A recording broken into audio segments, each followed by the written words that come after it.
ಸಾವರ್ಕರ್ ಬಗ್ಗೆ ಸಚಿವರ ಅಧ್ಯಯನ ಮಾಡಿದ್ದು ಒಳ್ಳೆಯದು. ಸಾವರ್ಕರ್ ಬಗ್ಗೆ ಸಚಿವರು ಅಧ್ಯಯನ ಮಾಡಿದ್ದು ಒಳ್ಳೆಯದು. ನೆಗೆಟಿವ್ ವಿಚಾರ ಹಿಡಿದು ಪ್ರಿಯಾಂಕ್ ಖರ್ಗೆ ಪ್ರಚಾರಕ್ಕೆ ಬರ್ತಾರೆ. ಇದನ್ನ ಬಿಟ್ಟು ಪಾಸಿಟಿವ್ ಆಗಿ ಯೋಚಿಸಿ ಮುಂದೆ ಬರಲಿ ಅಂತ ಸಚಿವ ಪ್ರಿಯಾಂಕ್ ಖರ್ಗೆ ವಿರುದ್ಧ ಶಾಸಕ ರವಿ ಸುಬ್ರಹ್ಮಣ್ಯ ಕಿಡಿಕಾರಿದ್ದಾರೆ. ಕಾಮಾಲೆ ಕಣ್ಣಿನಿಂದ ಹೊರಬರಲಿ, ಒಳ್ಳೆಯ ವಿಚಾರಗಳು ಕಾಣಲಿ ಅಂತ ಅವರು ಹೇಳಿದ್ದಾರೆ.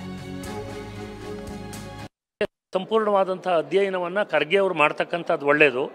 ಇವರು ಈ ರೀತಿ ಏನಕ್ಕೇನ ಪ್ರಕಾರ ಏನೋ ಪ್ರಸಿದ್ಧ ಪುರುಷೋಭವ ಅಂತ ನೆಗೆಟಿವ್ ವಿಚಾರಗಳನ್ನೇ ತಗೊಂಡು ಹೆಚ್ಚು ಪ್ರಚಾರಕ್ಕೆ ಬರ್ತಾರೆ. ಇದನ್ನು ಬಿಟ್ಟು ಕನ್ಸ್ಟ್ರಕ್ಟಿವ್ ಆಗಿ ಸ್ವಲ್ಪ ಪಾಸಿಟಿವ್ ಆಗಿ ಯೋಚನೆ ಮಾಡೋದನ್ನು ಬೆಳೆಸ್ಕೊಂಡು ಆ ದೃಷ್ಟಿಯಿಂದ ಇವರು ಮುಂದೆ ಬರಲಿ.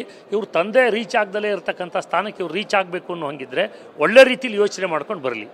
ನೆಹರು ಕೂಡ ಇಡ್ಬೋದು ಅಂತ ಒಂದು ಸಲಹೆಯನ್ನು ಕೂಡ ಕೊಡ್ತಾ ಇದ್ದಾರೆ ಸರ್, ಅದ್ರ ಬಗ್ಗೆ ಹೇಳ್ತೀರಾ? ಅವರಿಗೆ ಕೆಲವು ವಿಷಯಗಳು ಮಾತ್ರನೇ ಕಾಣುತ್ತೆ, ಕೆಲವು ಕಾಣಲ್ಲ. ಆದ್ದರಿಂದ ಕಾಮಾಲೆ ಕಣ್ಣಿನಿಂದ ಹೊರಗಡೆ ಬರಲಿ. ಒಳ್ಳೆಯದ್ರ ಬಗ್ಗೆ ನಾವು ನೆಹರು ಫೋಟೋ ಇಡೋದ್ರ ವಿಚಾರದಲ್ಲಿ ನಮ್ಮದೇನೋ ಅಭ್ಯಂತರಗಳಿಲ್ಲ. ಆದರೆ ಸಾವರ್ಕರ್ ಒಬ್ಬ ದೇಶಭಕ್ತ, ಅವ್ರನ್ನ ಫೋಟೋ ತೆಗಿತೀನಿ. ಯಾಕೆಂದರೆ ಇದನ್ನು ಅಂಬೇಡ್ಕರ್ ಅವರು ಕೂಡ ಪ್ರತಿಪಾದನೆ ಮಾಡಿದರು. ಸಾವರ್ಕರ್ ವಿಚಾರಗಳನ್ನು ನೆಹರು ಅವರು ಹೇಳಿದರು ಅವ್ರ ಬಗ್ಗೆ. ಅದನ್ನೆಲ್ಲ ಅಧ್ಯಯನ ಮಾಡಿಕೊಂಡು ಖರ್ಗೆ ಅವರು ಮಾತಾಡೋದು ಒಳ್ಳೆಯದು. ಸಾವರ್ಕರ್ ಬಗ್ಗೆ ಸಂಪೂರ್ಣವಾದಂಥ ಅಧ್ಯಯನವನ್ನು ಖರ್ಗೆ ಅವರು ಮಾಡ್ತಕ್ಕಂಥದ್ದು ಒಳ್ಳೆಯದು.